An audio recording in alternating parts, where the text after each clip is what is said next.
Good morning students, Aditya career institute में आप सबका स्वागत है। बेटा, कल हमने आगम किसे कहते हैं, आगम कितने प्रकार की होती है, उसके बारे में डिस्कस किया था। अब जो ये आगम है, आय है, हमें कौन कौन कहाँ से प्राप्त होती है, कहाँ से प्राप्त होगी? वस्तुओं का क्रय विक्रय कहाँ होता है? बाजार में। तो आज हम बाजार के बारे में पढ़ेंगे। बाजार, जहां वस्तुओं का क्रय विक्रय होता है। क्या होता है बाजार में? वस्तुओं का क्रय विक्रय।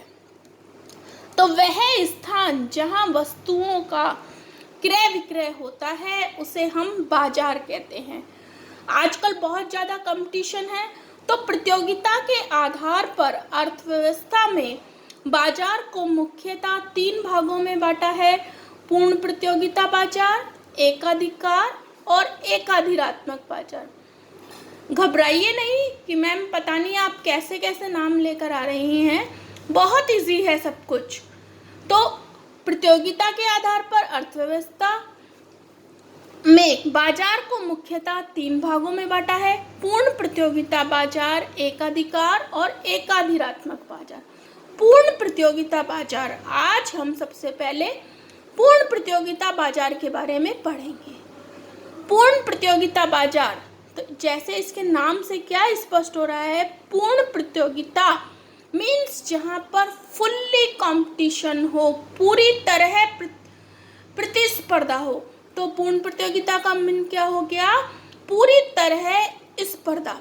वह बाजार जहां पर पूरी तरह स्पर्धा हो, पूरी तरह प्रतियोगिता का माहौल हो, उसे हम क्या कहेंगे? पूर्ण प्रतियोगिता।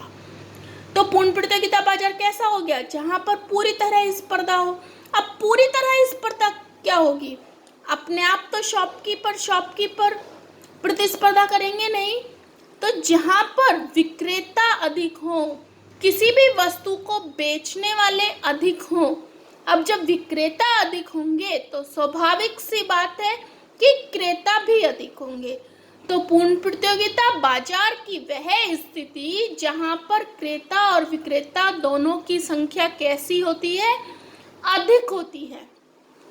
अब हमने पढ़ा पूर्ण प्रतियोगिता मीन्स पूरी तरह स्पर्धा। तो स्पर्धा कब होगी? अलग अलग वस्तुओं के उसमें तो स्पर्धा हो नहीं सकती। जब वस्तुएं कैसी हो? हमारी समान हो, उनकी कीमत क्या हो? समान हो। तो पूर्ण प्रतियोगिता बाजार की वह स्थिति होती है जहां पर क्रेता और विक्रेताओं की संख्या कैसी होती है? अधिक होती है, तथा वस्तु तथा कीमत समान होती है। वस्तु और कीमत कैसी होती है? समान होती हैं। तो उस स्थिति को पूर्ण प्रतियोगिता कहा जाता है। पूर्ण प्रतियोगिता में क्या होता है? वस्तु समान होती है, वस्तुओं की कीमत समान होती है।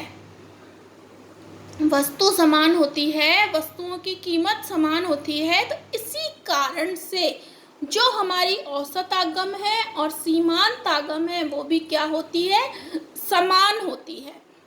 पूर्ण प्रतियोगिता में क्या होता है? जब दीर्घकाल की स्थिति होती है, लंबे समय तक ये स्पर्धा चलती रहती है, तो जो प्रोड्यूसर होता है, जो विक्रेता होता है, उसको NPNL की कंडीशन होती है। मीन्स ना तो प्रॉफिट होता है और ना ही लॉस होता है। पूर्ण प्रतियोगिता में हमने कहा कि प्राइस कैसी होती है? समान होती है।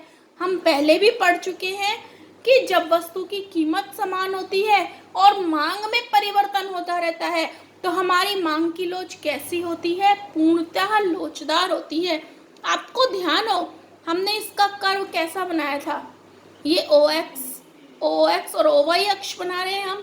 जो हमारी प्राइस है वो तो कांस्टेंट है, इसमें कोई परिवर्तन नहीं हो रहा, सिर्फ हमारी डिमांड में परिवर्तन हो रहा है।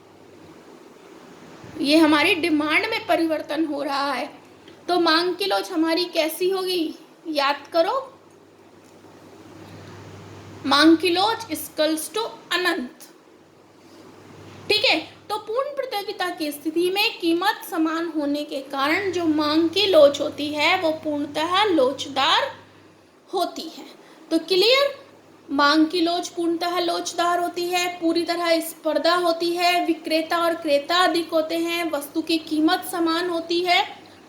ठीक है, अब जो पूर्ण प्रतियोगिता है उसमें हम औसत व सीमांत आगम का जो हमारा स्वरूप है वो किस प्रकार का होता है। देखिए, हम इसे एक टेबल के रूप में शो करते हैं। क्यों? प्राइस हमारी कांस्टेंट है, टोटल रेवेन्यू हमारे चेंज हो रहे हैं। ठीक है, तो टोटल रेवेन्यू चेंज हो रहे हैं तो AR हमारी क्या आ रही है? फिक्स आ रही है, क्योंकि हमारी प्राइस समान है, और MR भी हमारी क्या आ रही है? फिक्स आ रही है। दोनों क्या है? इक्वल है। तो पूर्ण प्रतियोगिता की स्थिति में कीमत समान होने के कारण हमारी जो AR और MR हैं दोनों क्या होती हैं? बराबर होती हैं।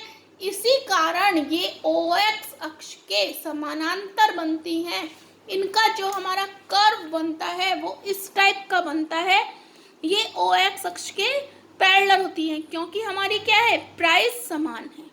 तो क्लियर स्टूडेंट्स, पूर्ण प्रतियोगिता में औसत आगम और सीमांत आगम दोनों समान होते हैं। ठीक है, पूर्ण प्रतियोगिता यानी पूरी तरह स्पर्धा। आज के लिए इतना ही बेटा। Okay, thank you.